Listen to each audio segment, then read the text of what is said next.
first I'd like to praise Rotherham and Paul Warren and the leadership of Rotherham, because they won the championship 2 years ago. They stick to the manager. They got promoted, and now they're doing a good job in championship. So they clearly have a good strategy, and they know what they want, and they try to build a club that I think, looking from the outside, look very well run.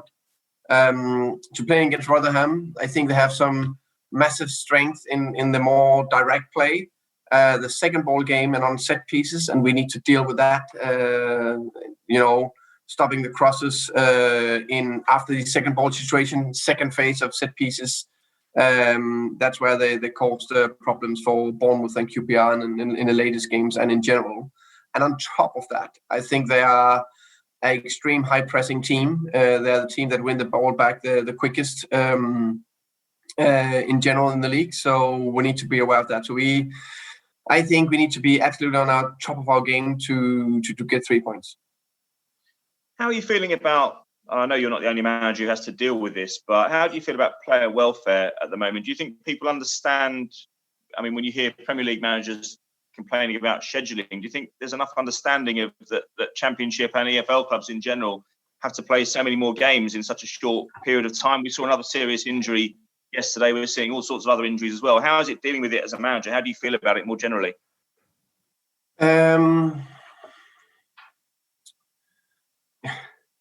It's a very tricky one, because no doubt that Championship in general, I think we play a lot of matches in a normal season. This is a different season, and we know that this spell from when we started against Wickham, what's that, 10 days ago, and until the 2nd of January, we're playing 13 games in a row. So every Saturday, Tuesday, Wednesday, Saturday, and so on. And the same are so all championship clubs are doing that, or we are, because we have a quarterfinal. So we don't get the breather to have a normal week, but we are happy for that. We are pleased that we qualified.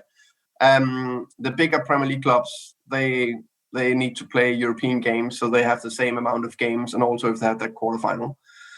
In a way, it is what it is, but I think it's one of those where we need to look at the bigger perspective, and that's why I think I can't understand why Premier League don't have 5 subs, if you ask me for that, because I guess that the Premier League and the FA, they want the English clubs to do well in the European tournaments, because it's a big thing. So that must be the need to look at that bigger picture in terms of player welfare. We need to look after them. There's no players that can play 13 games, 90 minutes without being exhausted. No doubt about that. I think my players, they're capable of doing it, but is that freshness? When do you freshen up to be sure of that? Because we're fit, we're strong, we're looking forward to play many games. We really look forward to play as many games as possible. But is that touch and go in terms of the freshness? Does it bring advantages in some ways? You've spoken about the dangers of playing that many games in a short period of time, but I guess to some managers, they might view it as being a good thing in terms of the possibility of building momentum. If you keep winning every few days, it's a good thing, right?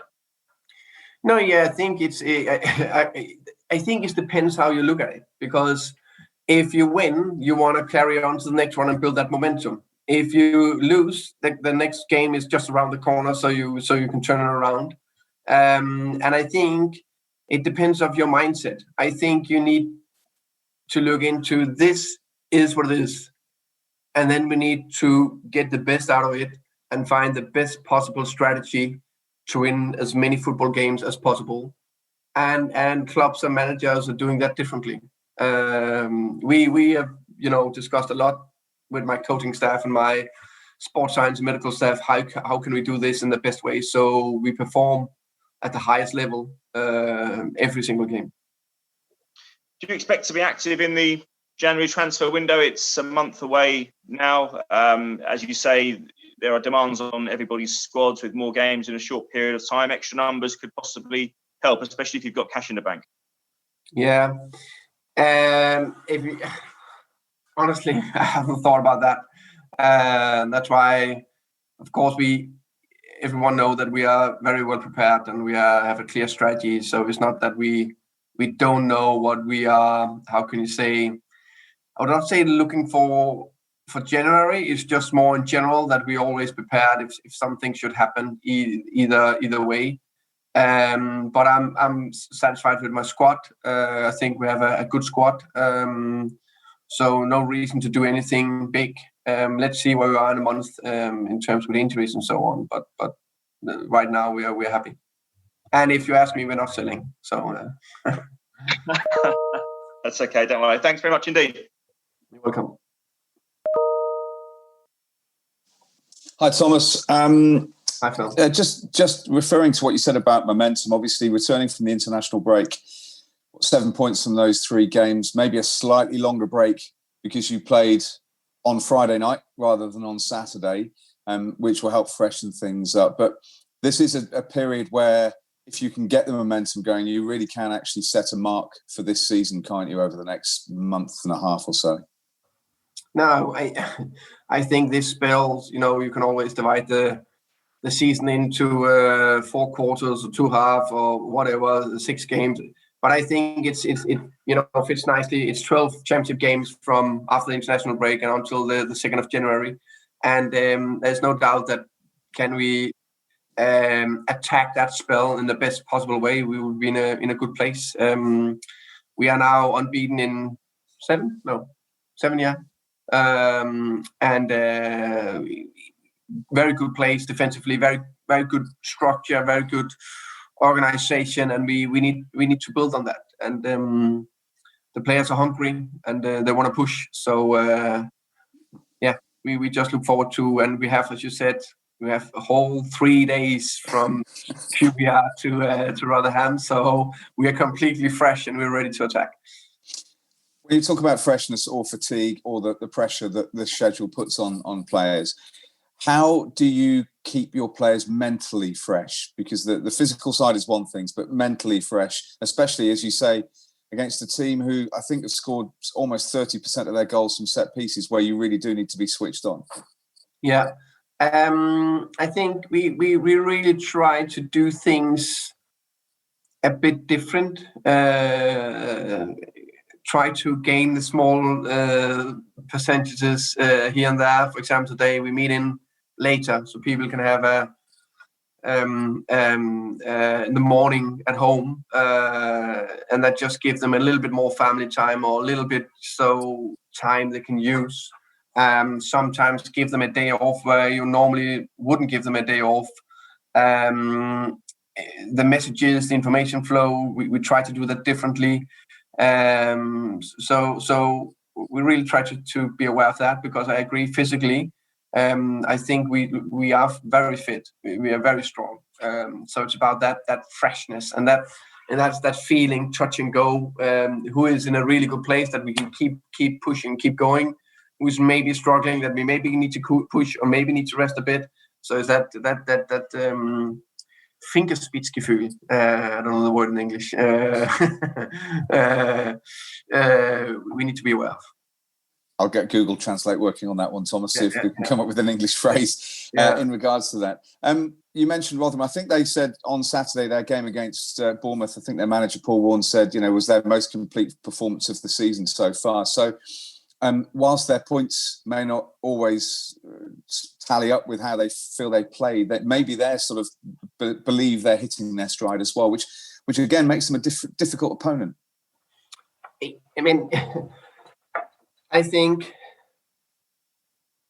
championship is so challenging because there's so many styles of plays, and the difference between the teams are very, very little. The marginal advantage you have over certain teams, because they always have a threat or two. And I'm not talking about specific players, but maybe the way they play. So we know that Rotherham, as I said before, the high pressure, very aggressive. They're very good at that. Can only praise them for that. They're not only playing the long ball game, they also try to pass when they can, but they play relatively direct and want to pick it up. And the set pieces, those are the key areas we need to be bang on.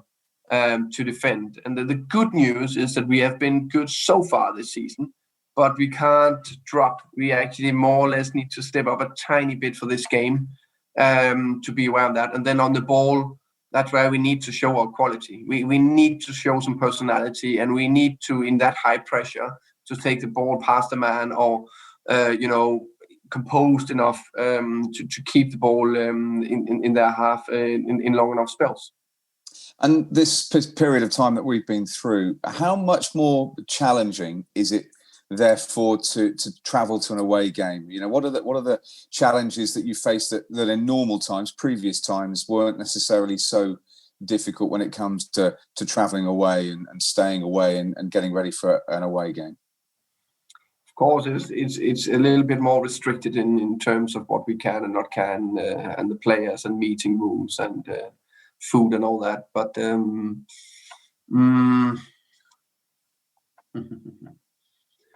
I think that's that's a part of it. I think is okay. I think it's more challenging that we can't do anything outside football enough for the players, or they can't see friends and family outside. I don't think it's traveling. I think that's very low on the list. If you could tell them they could see their family and friends more and actually interact more off the pitch, I think that would help even more.